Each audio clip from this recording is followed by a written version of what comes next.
Bueno, vamos a ver lo que es. Habíamos indicado que estamos en la parte de generalidades. En relación a generalidades, habíamos comentado que existe en el examen físico-clínico general, cuando nosotros vamos a ver un paciente, obviamente vamos a preguntar lo que es, qué, cómo, cuándo, dónde, por qué, el motivo de consulta, historia de la actual, algunos síntomas,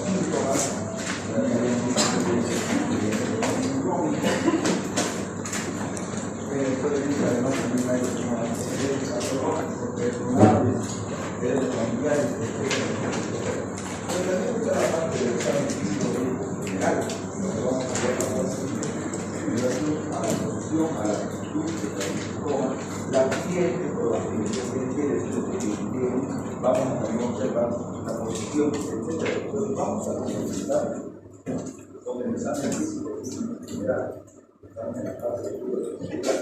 ¿Qué hacemos cuando hacemos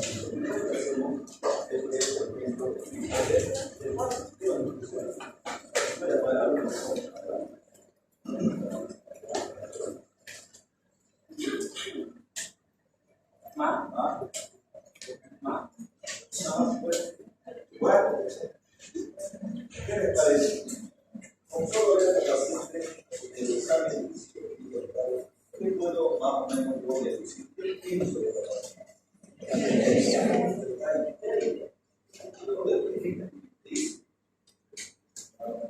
Fácil. Voy a pensar que el problema de riñón seguramente. El ovillo debe estar mal. ¿No? ¿Qué está mal? ¿O qué tiene? ¿Qué van a pensar ustedes? Probablemente tiene una hepatopatía en forma de hepatitis, una policistitis, una polipolitiasis, su cálculo. Algo que tiene que ver justamente con el problema hepatobiliar. O también puede ser que tenga gran hemólisis. Recordar que un paciente histérico, el diagnóstico va a ser síndrome histérico. El síndrome histérico se va a caracterizar por signos y síntomas.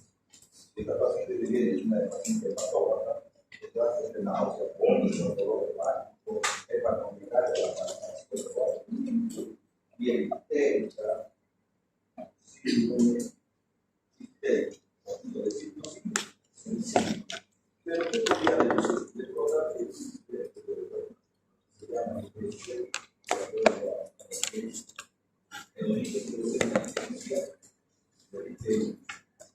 prehepático, hepático o posthepático. Yo tengo que decir que consideramos un problema hepático, prehepático o posthepático. No solo ver el médico que es clínico, el médico que tiene que se llevó a la sagacidad para hacer el diagnóstico, tiene toda la visión general de que sale. Es histérico ya, mantenido. Podría ser que tenga un problema prehepático, o sea, la versión que antes de que llega una experiencia, una hemólisis, igual no da experiencia. Los recién nacidos, ¿qué pasa? Se ponen amarillo, ¿verdad? ¿Por qué? Porque hemólisis, seguramente, los niños pueden tener hemólisis, o hematomas, pero el origen hepático podría ser de hepatitis viral, una hepatitis A, C, E. Recordad que la hepatitis A y la E se la adquieren mediante vía oral fecal, ¿verdad? Así es. La A y la E fecal oral, para decir que yo voy a ¿verdad? Agua de alimentos contaminados o algunos, no sé, líquidos, frescos, con goma, en la mamada, cálido, están contaminados, piensa, no, se comen frutas ya afuera y están contaminados, no sabemos, podemos adquirir, no va a ser recuperado, esa es fecal oral. En cambio, la hepatitis B, C y D es por fluidos corporales, o sea,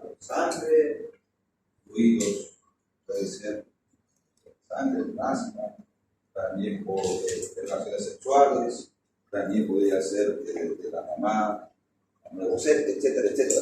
Pero estoy viendo que es una ictericia, yo nada más, no sé, pero tengo que deducir de dónde viene esto. Si es de origen hepática, hepatitis viral, hepatitis tóxica. Preguntaré, ¿será que usted está tomando algún medicamento hepatotóxico? Sí, estoy tomando, qué sé yo, a ver, fluconazol, por decir. Un antimicótico que es hepatotóxico. Estoy tomando tratamiento para tuberculosis, piracinamida, es altamente tóxico igual.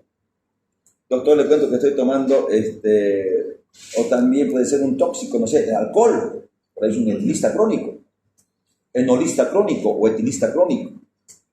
Enolista es cuando le hacen bastante la bebida, pero no. Enolista o etilista crónico. Entonces tendré que preguntarme a partir de solo ver eso.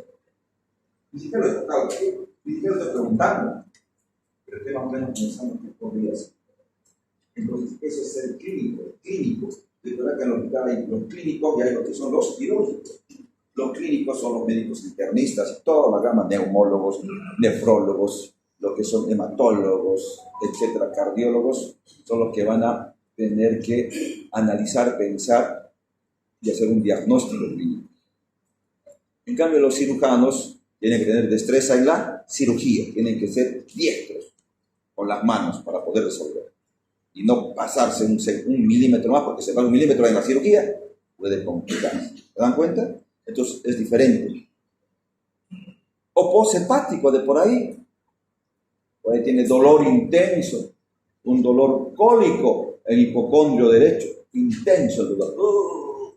Recordar que los dolores cólicos, la característica es que van y vienen. A momentos calman, y nuevamente a momentos, porque son generalmente en vísceras huecas, ¿no? Un cólico biliar. Cólico hepático habrá, no, hepático nada que ver. El hígado no es una víscera hueca. Entonces no hay cólico hepático, sino un cólico biliar. ¿Qué está afectando? Realmente la vía biliar, ¿no? Toledo, no sé dónde estará el cálculo enclavado. Pero, entonces el dolor me va a orientar, hipocondrio derecho, ictericia, ¿sí? Dolor cólico. Ojo, cólico es aquello que te retuerce, te bota el paciente, a momentos te va a calmar. En cambio, cuando no es cólico, cuando es, o sea, para diferenciar del que es cólico, ¿no? Porque uno dice, doctor, me duele, y no me calma, me sigue doliendo, parece que tengo mi cólico. No, eso no es cólico. El cólico es, te retuerce, te duele y te va calmando, te duele y te va calmando. O sea, va a periodos de que no hay dolor. Es el cólico la característica. Ahora, otro tipo de dolor, por ejemplo, opresivo, en lo que son los órganos, por ejemplo, no sé, una hepatomegalia secundario a... ¿Qué duele del hígado? La cápsula de glicina. El hígado no duele, pero cuando hay distensión, hepatomegalia, duele la cápsula de glicina. Es un dolor constante, puede ser sordo, pero es constante, no cede. El cólico sí va ahí cediendo, a momentos duele, a momentos no, a momentos sí, a momentos no. Entonces, es la característica del cólico, y el dolor cólico, y además hay ictericia, náuseas, vómitos. ¿Qué voy a pensar? En una obstrucción, o sea, poshepática. Hay un cálculo seguramente en el colédoco, por eso. La ictericia no es de origen hepática, ni prehepática, es poshepática. O sea, con solo ver esto, me he hecho una idea de qué cosas podía encontrar. Voy a buscar. Esa es la idea de que uno ve el examen físico. No solo veo cómo están todos. No tiene celular, ahí no me interesa. Estoy en España, pero nada de solo ve. ¿Sí o no? Claro. Con solo ver, yo puedo decir, pero el paciente está de esta manera. Pues el estudiante que está así va a entrar a la defensiva. Tiene algo. O por el paciente está, siempre camina así. Quiere decir que algo oculta, pues, ¿no? Algo está ocultando. ¿O no? En psicología, ¿han visto? Esto es una parte, esto denota que estamos a la defensiva, que estamos tratando de esquivar algo, tratando de defendernos, tal vez nos están preguntando, voy a examen psicológico, ¿no? Es así, ¿no? Cuando una persona no te mira a los ojos, hay que tenerle miedo. algo esconde esa persona. ¿Ah? Cuando no te mira a los ojos, algo tiene esa persona. Mucho cuidado. Entonces se dan cuenta, con solo ver la actitud, la fase de un paciente, yo puedo hacer muchas hipótesis diagnósticas. Acá, por ejemplo, es un tipo de fases. ¿De qué tipo? ¿Qué les parece? Normal la fase, ¿no? En fases, cuando veamos fases, las fases generalmente son lo más simples, fases compuesta, descompuesta. Pero muy simple, ¿no? ¿Está bien o está mal? Nada más. Si no tenemos otra salida, podemos colocar fases compuesta, fases descompuesta. Pero mejor siempre buscar algún tipo de fases que correlacione a la patología. ¿Qué les parece acá? ¿Qué podrían pensar ustedes? ¿Perdón? Ya, un síndrome de Cushing, sí, podría ser. ¿Qué más podría ser? No, esta es una fase cushinoide, obviamente, pero podríamos pensar también que sea en luna llena, en los pacientes renales, por ejemplo. Podríamos pensar. Síndrome de Cushing. ¿Por qué se caracteriza el síndrome de Cushing?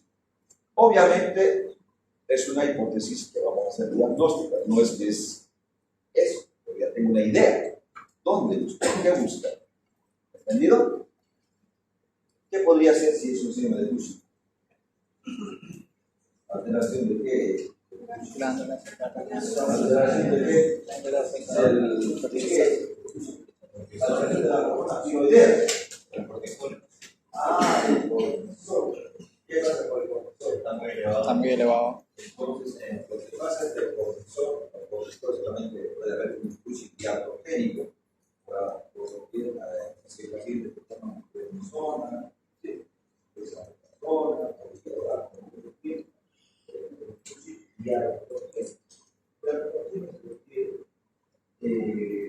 aquello que digamos intervengo sin querer hacer un daño a la persona. Por ejemplo, yo funciono alguna vía central, articular, ahora que voy al pulmón y al motor, yo no quiero hacer solamente yo quería, qué sé yo, curar la inflamatoria, controlar la inflamatoria de corticoides, pero para que quería hacer un síndrome de también efectos colaterales, así que estaría entendido. Entonces, esto puede ser secundario a lo que es la administración de corticoides,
Entonces, pero la gran mayoría es para el asma lo emplea, para aplicar lo emplea, que no es lo correcto, no es que emplea, no, el médico que se emplea, no debería emplearse. A no ser que sea necesario, los pacientes raros, por ejemplo, que tienen reacciones nerviosas, entonces son graves. Pero no usamos algunos casos. Para los pacientes raros usamos semanas o meses hasta que resuelva el problema. Es algo muy grave. Pero en aquellas otras patologías que podrían evitarse, tendríamos que estar acuerdo. En la artritis reumatoidea, por ejemplo, claro, los corticoides calman el dolor, una maravilla para el paciente. Y a veces el paciente se automedica. Esa pastillita que me calma, pero las consecuencias a la larga, osteoporosis, glaucoma, catarata, inmunosupresión, hipertensión arterial, hiperglicemias, como la aplicación del glucocorticoide. Siempre dijimos prednisona, ilocortisona, prednisolona, etcétera, etcétera. En cambio, los de vía tópica tienen mejor, digamos, efecto y menos efectos colaterales. Por ejemplo, los aerosoles en PAF, corticoides tienen mucho menos efecto. O sea, prácticamente no hay mucho efecto sistémico más local. El dramático, dale, dale en PAF, pero no por vía. ¿Entendido? O sea, hay varias formas de usarse, pero no lleguemos a eso. Al operar el paciente, si es inmunosupresión, hasta puede hacer tuberculosis. ¿O no? Claro, recordar que un tercio de la población mundial, o sea, acá son 100 estudiantes, un tercio, 30 estudiantes, tenemos 30, estas 3 filas están infectadas de tuberculosis. La OMS dice, un tercio de la población mundial está infectada de tuberculosis gravedad. Pero dice la OMS debe ser verdad, ¿no? Un tercio de la población mundial está infectada de tuberculosis. Cuando nosotros usamos corticoides por mucho tiempo a un paciente, o los mismos pacientes con artritis reumatoidea, con lupus, pacientes con patologías autoinmunes que usan inmunosupresores. Metotrexate, que es un inmunosupresor, ciclofosfamida, que es un inmunosupresor. Pero ¿qué pasa? ¿Por qué hablamos de la TV?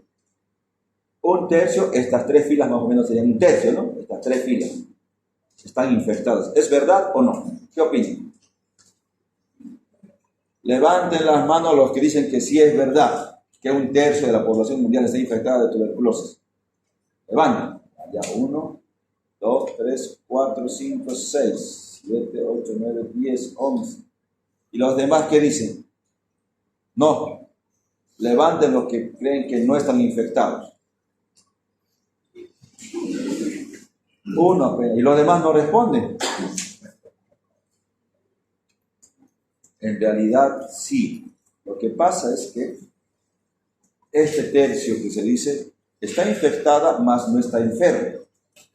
Lo ha adquirido en algún momento el bacilo. Acá mismo, que uno tenga tuberculosis,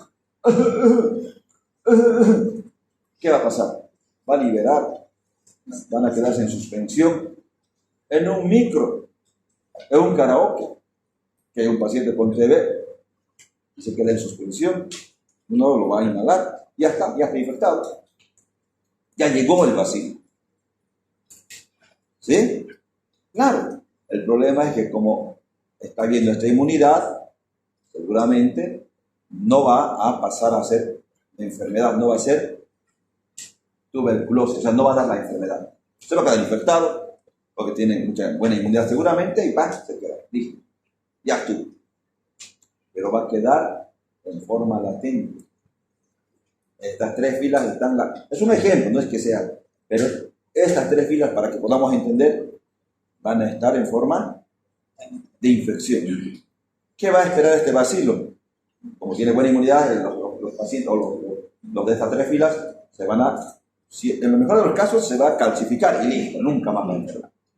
Pero si no, va a quedar en forma latente y vamos a tener que... bueno, el bacilo va a esperar a que prima, que le dé VIH y ya está, la enfermedad. O que tome corticoides, ahí está. O que enferme de diabetes, la tuberculosis. O que tome inmunosupresores. ¿Se dan cuenta? O sea, por eso que en países del tercer mundo, nosotros, países del tercer mundo, tenemos una marca llamada la marca del tercer mundo. Bueno, la marca del tercer mundo. La vacuna para la B. ¿En Estados Unidos vacunan? ¿En Bolivia? Vacunan a todos. ¿Por qué? Porque hay alta tasa de tuberculosis. Altísima tasa. Por eso es que los vacunan. Pero tampoco protege pues, para todo, apenas para tuberculosis biliar y tuberculosis meningia. No protege más. La BCG. A ver, usted que está despierto, diré atento. ¿Para qué protege la vacuna BCG? ¿Vio? Estaba muy atento. ¿Para qué tipo de tuberculosis? ¿Viste? Muy atento estaba. Pero hombre, ya los he visto. ¿Quiénes están bien atentos? Tuberculosis meningia y tuberculosis miliar. No protege más la vacuna BCG. Pero ¿a qué va esto? O sea, ¿se dan cuenta? Entonces, para que uno no enferme, ¿qué tenemos que hacer? Nosotros que estamos expuestos todos los días con pacientes. ¿Ustedes dónde creen que van a tener pacientes sanos o enfermos ustedes? Van a atender pacientes enfermos, ustedes no van a atender pacientes sanos. Nosotros estamos formándonos para atender pacientes enfermos, tratar de ayudar, salvar, qué sé yo, brindar la mejor atención posible. Y si no podemos, por lo menos tenemos que tratar de conciliar, aliviar el dolor, consolar al paciente. ¿Entendido? Pero nosotros vamos a tener pacientes enfermos. No sabemos. Viene un paciente a la consulta, no sabes qué tiene, no lo sabes. Está ahí tosiendo. Tal vez tiene tuberculosis, tal vez tiene COVID, no sabes. Entonces, ¿cómo nosotros podemos protegernos? Obviamente, claro, barbijo, etcétera, etcétera, pero la alimentación es clara. Huevo, leche, carne. Todos los días, huevo, leche, carne. Tenemos que alimentarnos bien. Alimentos de origen vegetal, animal. ¿Vegetal cuál sería? Soya, tiene hartas proteínas. Soya podría ser. ¿Se dan cuenta? Pero, o sea, ¿dónde estamos siendo nosotros? Si no sabemos qué vamos a hacer. Tenemos que saber por eso. Entonces, sobre el paciente tal vez, no sé, un tumor o tal vez tomó corticoides exógenos. ¿Qué les parece? Signo de Romaña masa. ¿Qué habrá pasado acá? O parece que es un paciente renal, también parece. ¿Qué tal si me dice, doctor, le cuento que yo de noche, mis piecitos se hinchan? ¿Sí? De noche mis pies se hinchan. Bueno, al atardecer de la noche mis pies hinchados. Pero me duermo, me recuesto, al día siguiente amanezco con los ojos hinchados. Todos los días pasa lo mismo. ¿Qué van a pensar? Paciente renal. Es un paciente renal. Ya les dije, ¿no? Que el paciente se recuesta y los edemas se redistribuyen. De día se levanta el paciente y los edemas van para abajo por gravedad. ¿Qué les parece? Obesidad. Morbidez. Diabetes, problemas digestivos, ¿qué les parece?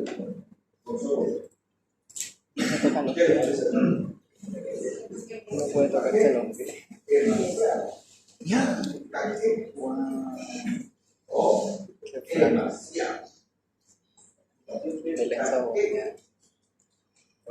¿Estamos de acuerdo?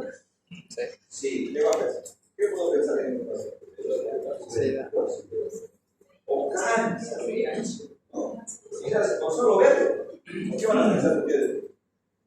¿Qué van a pensar en este paciente? Debe ser un paciente físico, tuberculoso.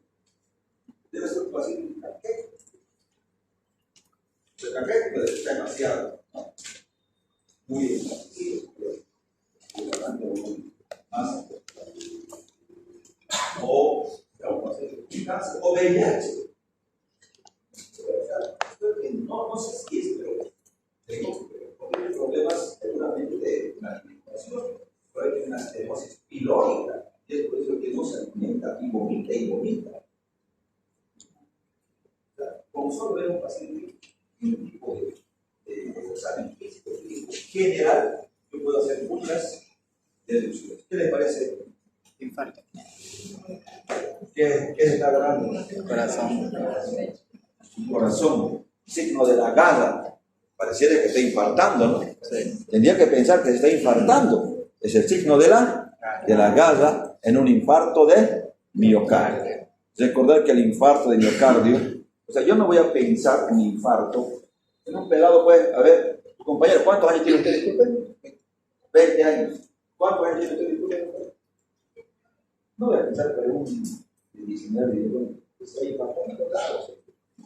Pero ¿qué tal si es una persona, hay factores de riesgo, obviamente? Una persona que es diabética, factores de riesgo modificables, no modificables. Despierten a su compañero. Pero hombre, está pensando que lo pegado, ¿no? Bien. Va a responder factores de riesgo usted enseguida. Factores de riesgo modificables y no modificables. Los que se modifican, ¿cuáles son? Por ejemplo, la obesidad puede modificar. Que haga dieta. El tabaco también puede modificar. Que no deje de fumar. ¿Sí? Hipertensión arterial. Medicamentos antihipertensión pueden modificar. ¿Estamos de acuerdo? Sedentarismo. Cae en ejercicio, no se sedentario. Obeso. Le dijimos, dislipemia, que tiene mucho colesterol. Puede modificar con dieta y con medicamentos tipo dislipemia. Entonces, ¿pero qué no puedes modificar? El sexo masculino no puedes modificar. Factores genéticos no puedes. Entonces, ¿qué? Paciente de, no sé, la edad, no sé, 50 años, ¿verdad? Diabetes, hipertenso, dislipemia, dolor precordial. Lo primero que voy a pensar es el impacto, es rápido. 50 años. Primero que trae despacio. Repito, el peladito medio raro sería el resultado. Claro, que medicina nunca vamos a los cuadros, obviamente. Entonces tendremos que pensar de acuerdo a eso. ¿Entendido? ¿Qué les parece? ¿Qué es esto? Paciente sumamente grave. Sumamente grave. No voy a colocar en mi historia paciente en buen estado general, ¿no? Paciente en muy mal estado general, crítico. ¿Cómo se llama esto? ¿Cómo yo registro en el examen de abdomen? ¿Qué registro?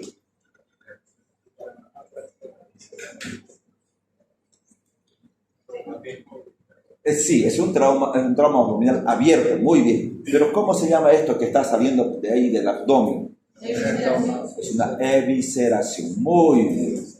Evisceración.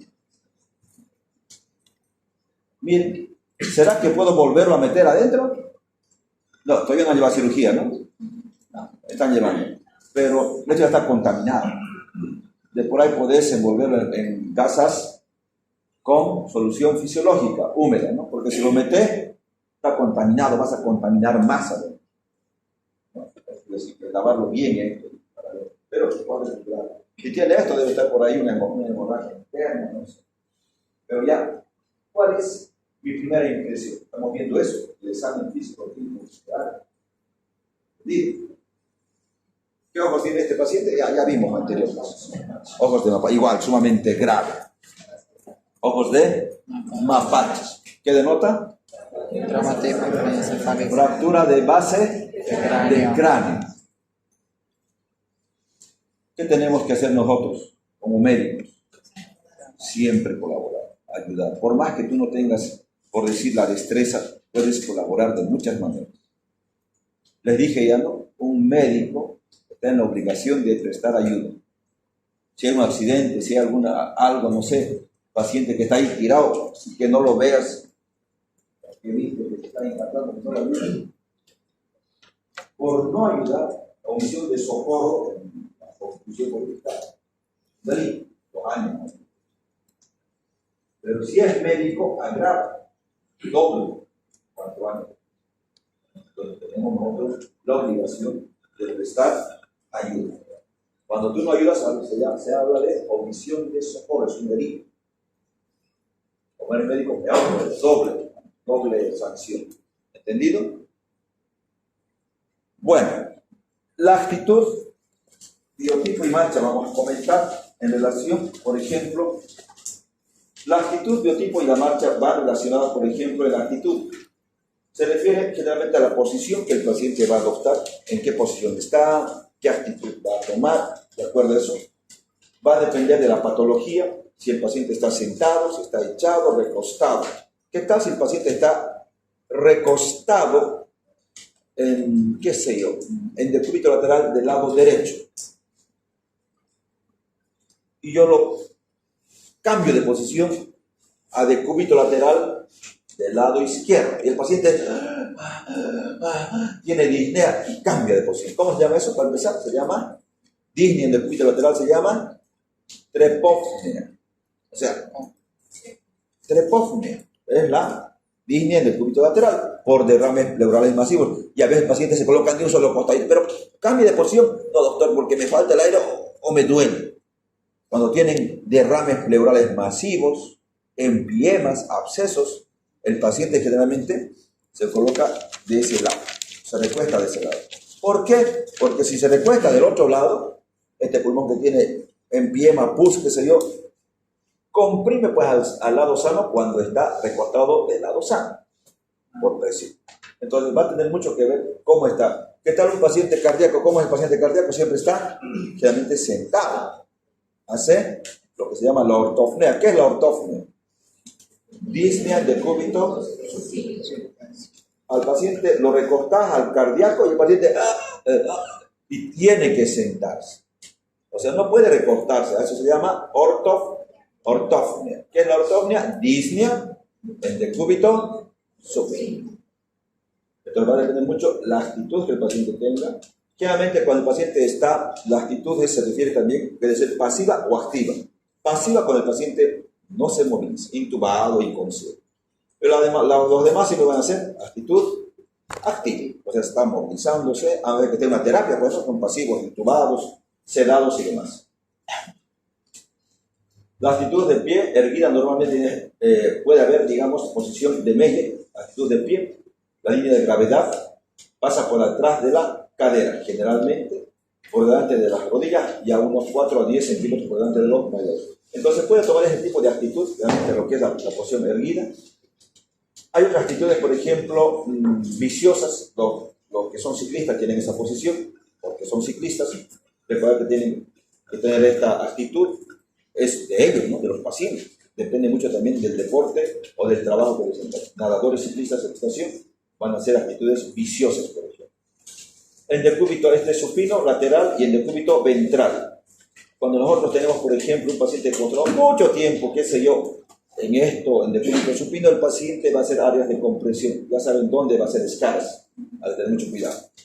Se coloca acá colchón de agua o se coloca guantes con agua, ¿no? Insuflados para que podamos evitar que hagan escalas. Estas son las posiciones que el paciente va a adoptar. Actitud, por ejemplo, decúbito dorsal, decúbito ventral, echado de pancita, de barriga, decúbito lateral, posición semisentado o faule, sentado o faule, semisentado o semifaule. ¿Qué les parece a este paciente? No se moviliza, es una actitud pasiva. Paciente en coma. Aquí está con tubo entero, una traqueostomía. Decúbito pasivo, igual, intubado, no se mueve. En coma. Decúbito dorsal obligado, pacientes obesos que tienen patologías. Por ejemplo, acá yo veo que una trombosis venosa profunda. Esta está edematizada, esta está normal. Bueno, aparentemente. El paciente no se moviliza, puede hacer trombosis venosa profunda. Pero tenemos que tomar en cuenta que es una posición obligada. El paciente está por la enfermedad que tiene. ¿Cuál es la postura de descerebración? La de decorticación, el paciente hace flexión. ¿Sí, no? Flexión al estímulo. Eso es decorticación. Descerebración es cuando es extensión al estímulo. Hacen esto. Esta es una posición de decorticación, descerebración. Decorticación es flexión. Descerebración es extensión. Paciente neurológico, también está con tubo entero. Opistótonos, en el tétanos, o intoxicación por estricnina, que se usa para matar generalmente canes, ¿no? Tétanos, que se puede dar justamente opistótonos por esta posición. Ahí está un paciente, miren, en el tétanos. Recordar que cuando uno se hace una herida, ¿qué tiene que hacerse? Lávalo con bastante agua, por ahí un clavo oxidado, ¿qué hacemos? Y él no tenía vacuna. Varón generalmente no hace vacuna. Por lo menos las damas se vacunan, ¿no? ¿Cuántas dosis son? 5 dosis. ¿Todos tienen las 5 dosis? Son sumamente dolorosas, ¿sí, no? Pero es mejor vacunarse. Recordar que antes a los bebés, pues antes, ¿qué hacían en el parto? Los nacía y agarraban el cordón y los cortaban con una latita de esa. Era así, pues antes. No usaban nada de guantes, nada de que es asepsia, antisepsia, en el campo, las parteras agarraban una lata de esas de sardinas, lo afilaban y ¡plá! Y tétano. Entonces, para evitar todo eso, en el programa se vacuna a todos, sin excepción. Pero nosotros estamos expuestos a cualquier tipo de herida, pues un clavo, un alambre, ¡plá! Oxidado, tétano. ¿Qué harían ustedes? Obviamente hay que lavarlo, pero ¿qué conducta toman? ¿Qué les hicieron ustedes cuando fueron al centro de salud? ¿Qué les dijeron, pues?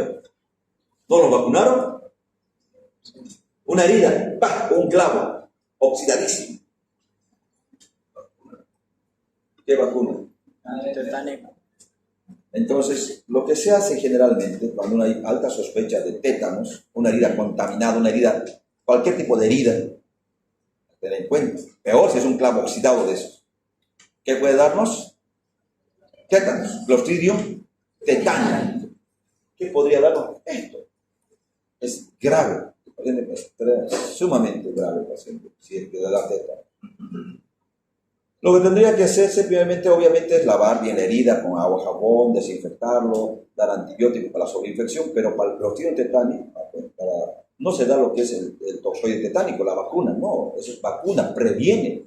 Ni siquiera la primera dosis previene, a partir de la segunda recién va previniendo. La primera es al contagio, la segunda es no se han vacunado ustedes, la primera al contagio, la segunda al mes, la tercera, parece que se han vacunado. Entonces, no te previene la vacuna. Vas a la posta, una herida, vacuna de toxoide tetánico. No, eso es vacuna, prevención. Cuando tú tienes alta sospecha de que sí es tétanos, tenés que usar el suero antitetánico, que es diferente. Ojo, diferente. ¿Entendido? ¿Has aprendido algo más? Bien. Pleurostótonos, el paciente tiene esta posición en decúbito lateral obligado. Igual, tétanos puede ser, generalmente, que es raro, abscesos pleurales que ya le dije, puede optar esta posición y no moverse, porque si cambia, le duele o le falta el aire. Tiene disnea. ¿Entendido? Entonces tenemos que tomar en cuenta eso. O en bola, por ejemplo, acá se puede ver. En prostótonos o tétanos en bola, igual, tétanos. Es sumamente grave, como les decía. No es nada. La posición en plegaria maometana, pacientes que son con derrame pericárdico, una pericarditis o taponamiento cardíaco. El paciente se coloca así, de rodillitas, y como una plegaria maometana, porque le molesta, le duele y además tiene disnea. La triada de Beck, BECK, B grande, la triada de Beck, BECK, se caracteriza por ruidos cardíacos hipofonéticos, ingurgitación yugular e hipotensión, lo que es el pulso paradojal. Esa es la triada de Beck en los pacientes que tienen un derrame pericárdico, un taponamiento cardíaco.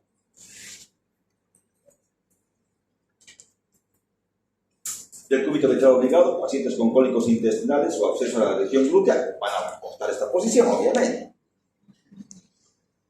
Actitud sentada, pacientes cardiópatas, ¿qué posición?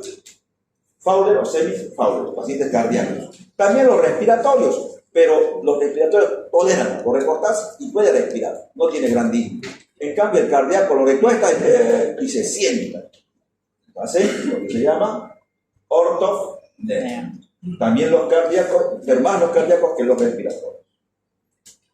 El hábito corporal puede ser, de acuerdo al fenotipo generalmente, al biotipo puede ser, dependiendo, puede ser ectomorfo, aquí hay personas que son largas, delgadas, puede ser endomorfo o mesomorfo, que es lo normal, por decir así, ¿no? Pero también hay otro tipo de hábitos corporales, biotipo.